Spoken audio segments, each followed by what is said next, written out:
بسم اللہ الرحمن الرحیم۔ ناظرین کرام، آج کی اس ویڈیو میں آپ کو وہ 3 دعائیں بتانے والا ہوں جن کے بارے میں اللہ کے نبی سرور کائنات صلی اللہ علیہ وسلم نے ارشاد فرمایا کہ یہ 3 دعائیں اللہ تبارک و تعالیٰ کی بارگاہ میں کثرت سے مانگا کرو۔ بہت سے لوگ ان 3 دعاؤں کی اہمیت سے واقف نہیں ہیں اور انہیں نہیں مانگتے۔ آج میں وہ 3 دعائیں آپ کو سنانے والا ہوں جن کے بارے میں میرے آقا کریم صلی اللہ علیہ وسلم نے فرمایا کہ اگر تم یہ دعائیں اللہ سے مانگ لوگے تو پھر تمہیں کسی اور دعا کی ضرورت نہیں رہے گی۔ جی ہاں میرے بھائیوں اور میری پیاری ماؤں اور بہنوں، آپ یہ 3 دعائیں ضرور مانگا کریں۔ خاص طور پر یہ افطار کے وقت کی بہترین دعائیں ہیں۔ میں آپ کو یہ بات بتاتا چلوں کہ اگر یہ 3 دعائیں افطار کے وقت مانگی جائیں تو اللہ رب العالمین انہیں قبولیت عطا فرماتا ہے۔ اس کے علاوہ آپ جب بھی نماز کے بعد یا کسی بھی وقت دعا کریں تو ان 3 دعاؤں کو جو میں بتانے والا ہوں ضرور شامل دعا کریں۔ انشاءاللہ تبارک و تعالی پھر آپ کو کوئی دوسری دعا مانگنے کی ضرورت نہیں پڑے گی۔ ناظرین کرام، اب آپ کو یہ معلوم ہونا چاہیے کہ دعا کی حقیقت کیا ہے۔ اللہ کے نبی صلی اللہ علیہ وسلم کا فرمان ہے کہ دعا عبادت کا مغز ہے۔ جی ہاں، جس طرح انسان کے سر میں مغز یعنی دماغ ہوتا ہے تو انسان زندہ صحیح سلامت اور عقل والا رہتا ہے اور سب کچھ سوچ سکتا ہے، بالکل اسی طرح دعا عبادت کا دماغ اور اس کا اصل حصہ ہے۔ نبی کریم صلی اللہ علیہ وسلم فرماتے ہیں الدعاء مخ العبادہ، یعنی دعا عبادت کا مغز ہے۔ اسی لیے ہمیں ہمیشہ اللہ پاک سے لو لگانی چاہیے اور دعا مانگنی چاہیے۔ آج ہم اللہ پاک سے صرف وہی مانگتے ہیں جو ہماری فوری ضرورت ہوتی ہے۔ جی ہاں میرے بھائیوں اور میری ماؤں اور بہنوں، اکثر لوگ صرف رزق اور برکت ہی کی دعا کرتے ہیں۔ ہمارے اسلامی بھائی اور بہن بس یہی التجا کرتے ہیں کہ اے اللہ ہمارے رزق میں برکت عطا فرما، اے اللہ ہماری دولت اور مال و اسباب میں برکت دے، ہمارے گھروں کو برکتوں سے بھر دے۔ یہ وہ دعائیں ہیں جو عام طور پر مانگی جاتی ہیں۔ میرے بھائیوں اور میری پیاری بہنوں، میں آپ کو یہ دعائیں مانگنے سے منع نہیں کرتا۔ آپ ضرور اللہ تبارک و تعالیٰ سے مانگیں اور خوب مانگیں، کیونکہ میرا رب بہت کرم کرنے والا ہے اور بڑا ہے۔ آپ جتنا مانگو گے اللہ رب العالمین اتنا ہی عطا کرے گا۔ لیکن یہاں یہ بات یاد رکھیے کہ رزق کی جو دعا ہم کرتے ہیں اس رزق کی ذمہ داری تو اللہ تبارک و تعالیٰ نے خود اپنے ذمے لی ہے۔ جی ہاں میرے بھائیوں اور میری پیاری بہنوں، اللہ تبارک و تعالیٰ نے ہر جاندار اور ہر مخلوق کے رزق کی ذمہ داری خود لی ہے۔ آپ ایک چھوٹی سی چیونٹی کو دیکھیں، کیا اسے رزق نہیں ملتا؟ بے شک اللہ اسے بھی رزق دیتا ہے۔ اللہ رب العالمین ہاتھی جیسے بڑے جانور کو بھی رزق فراہم کرتا ہے۔ اس کی خوراک کتنی زیادہ ہے، لیکن اللہ تبارک و تعالی اسے بھی نواز رہا ہے۔ اسی طرح انسان کو بھی اللہ ہی رزق دیتا ہے۔ رزق کی یہ ذمہ داری اللہ تبارک و تعالی نے خود لی ہے۔ اس لیے یاد رکھیے کہ اگر کوئی چیز ہمارے نصیب میں لکھ دی گئی ہے تو وہ پہاڑ کے نیچے بھی ہوگی تو ہم تک پہنچ کر رہے گی، اور اگر وہ ہمارے مقدر میں نہیں ہے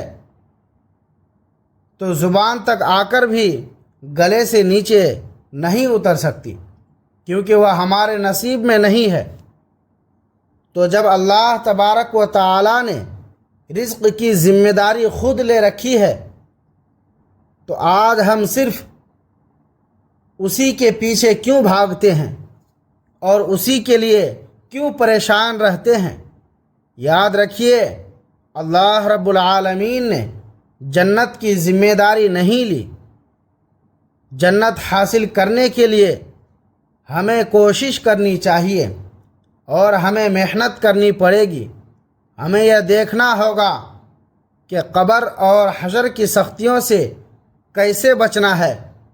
اللہ نے یہ نہیں فرمایا کہ تم قبر میں آؤ گے تو ہم بغیر حساب کتاب کے معاف کر کے جنت میں بھیج دیں گے، نہیں، بلکہ رزق کی ضمانت تو دی ہے جس کے لیے پریشان ہونے کی ضرورت نہیں ہے۔ ہاں، آپ برکت اور مال و دولت کے لیے دعا ضرور کریں۔ اللہ تبارک و تعالیٰ کے سامنے ہاتھ پھیلانا گناہ نہیں بلکہ عبادت ہے، لیکن آج میں آپ کو وہ باتیں بتا رہا ہوں جن کی ذمہ داری اللہ تبارک و تعالیٰ نے نہیں لی، یعنی جنت اور قبر کی منزلیں۔ جی ہاں میرے بھائیوں اور میری پیاری ماؤں اور بہنوں، جنت پانے کے لیے عبادت لازمی ہے اور معافی کے لیے اللہ کی بارگاہ میں گر گرانا ضروری ہے۔ اگر کوئی بڑا گناہ ہو گیا ہے تو توبہ کے دروازے کھلے ہیں۔ آپ سنتے ہوں گے کہ فلاں درود پاک پڑھنے سے 80 سال کے گناہ معاف ہو جاتے ہیں۔ بے شک حدیث پاک سچی ہے اور ہمیں اس پر پورا یقین ہے، لیکن کبھی سوچا ہے کہ وہ کون سے گناہ ہیں؟ ہمارے بھائی بہن سمجھتے ہیں کہ بس درود پڑھ لیا اور اب سب معاف ہو گیا۔ یاد رکھیے، ان عبادات سے چھوٹے چھوٹے گناہ معاف ہوتے ہیں۔ بڑے گناہوں کے لیے صرف ذکر و اذکار کافی نہیں ہیں، بلکہ چاہے آپ مسجد میں اعتکاف کریں یا خانہ کعبہ کے چکر لگائیں، بڑے گناہ اس وقت تک معاف نہیں ہوتے جب تک کہ آپ اللہ تبارک و تعالیٰ کی بارگاہ میں سچی توبہ نہ کریں۔ جی ہاں میرے بھائیوں، بڑے گناہوں کے لیے شرمندگی کے ساتھ توبہ کریں کہ اے اللہ، ہم سے یہ بڑی غلطی ہو گئی ہے، ہم شرمندہ ہیں اور توبہ کرتے ہیں کہ آئندہ یہ گناہ نہیں کریں گے۔ تب اللہ تبارک و تعالی آپ کی توبہ قبول کر کے بڑے گناہوں کو معاف فرمائے گا۔ یاد رکھیے، نماز، روزہ اور دیگر عبادات چھوٹے گناہوں کا کفارہ بنتی ہیں۔ اب آئیے ان 3 دعاؤں کی طرف جو آپ نے افطار یا کسی بھی وقت مانگنی ہے۔ یہ وہ دعائیں ہیں جو اللہ تبارک و تعالیٰ کے نبی اور ہمارے ہادی جناب احمد مجتبیٰ محمد مصطفیٰ صلی اللہ علیہ وسلم نے اپنے چچا حضرت عباس رضی اللہ تعالیٰ عنہ کو سکھائی تھی۔ حضرت عباس رضی اللہ عنہ بیان کرتے ہیں کہ میں نے عرض کیا، یا رسول اللہ صلی اللہ علیہ وسلم، میں اللہ سے کیا مانگوں؟ تو میرے نبی کریم صلی اللہ علیہ وسلم نے جو جواب دیا اسے غور سے سنیں۔ آقا کریم صلی اللہ علیہ وسلم نے فرمایا کہ اے چچا جان، آپ اللہ پاک کی بارگاہ میں عافیت مانگا کرو۔ عافیت کیا ہے یہ بہت سے لوگ نہیں جانتے۔ عافیت کا مطلب ہے دنیا اور آخرت کی ہر برائی، بیماری اور پریشانی سے سلامتی۔ حضرت عباس رضی اللہ تعالی عنہ کچھ دن بعد پھر حاضر ہوئے اور دوبارہ پوچھا کہ اب میں کیا مانگوں؟ تو آپ صلی اللہ علیہ وسلم نے پھر وہی تاکید فرمائی کہ اے چچا جان، اللہ تبارک و تعالی سے دنیا اور آخرت میں عافیت کی دعا مانگو، یعنی عافیت وہ سب کچھ سمیٹ لینے والی چیز ہے جس میں سب کچھ آ جاتا ہے۔ اگر آپ کے پاس عافیت ہے تو آپ دنیا میں بھی سکون میں ہیں اور قبر و حشر میں بھی کامیاب ہیں۔ یہ میرے نبی کریم صلی اللہ علیہ وسلم کی سکھائی ہوئی پہلی اور اہم دعا ہے۔ اب دوسری چیز جو آپ نے مانگنی ہے وہ ہے شکر۔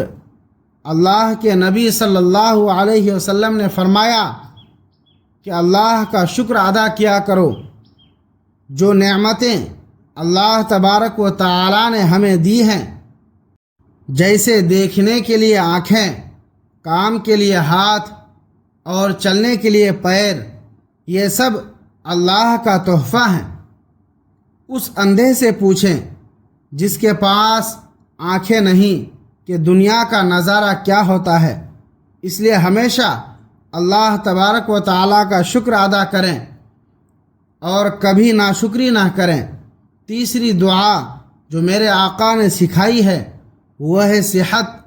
آپ صلی اللہ علیہ وسلم نے فرمایا کہ اللہ سے اپنی صحت اور تندرستی مانگا کرو، کیونکہ جب صحت ہوگی تبھی آپ نماز پڑھ سکیں گے، روزہ رکھ سکیں گے اور اللہ تبارک و تعالیٰ کی عبادت کے قابل ہوں گے۔ بیماری کی حالت میں انسان کمزور ہو جاتا ہے اور عبادت میں وہ دل نہیں لگتا۔ اس لیے ہمیشہ صحت اور عافیت کی التجا کریں۔ خلاصہ یہ ہے کہ پہلی دعا عافیت، دوسری شکر اور تیسری صحت ہے۔ ان تینوں میں کائنات کی ہر بھلائی چھپی ہے۔ میرے بھائیوں، دوسروں کے لیے بھی دعا کریں۔ اپنے والدین اور تمام مسلمان بہن بھائیوں کو اپنی دعاؤں میں یاد رکھیں۔ جب آپ سب کے لیے دعا کریں گے تو اللہ تبارک و تعالی آپ کی دعا جلد قبول فرمائے گا۔ میں نے یہ نبوی نسخہ آپ تک پہنچا دیا ہے۔ اب میری آپ سے دلی گزارش ہے کہ اگر آپ کو یہ ویڈیو اچھی لگی ہو تو اسے زیادہ سے زیادہ شیئر کریں، اور اگر آپ ہمارے چینل پر نئے ہیں تو اسے سبسکرائب کریں اور کمنٹ سیکشن میں اپنی رائے ضرور دیں۔ السلام علیکم ورحمۃ اللہ وبرکاتہ۔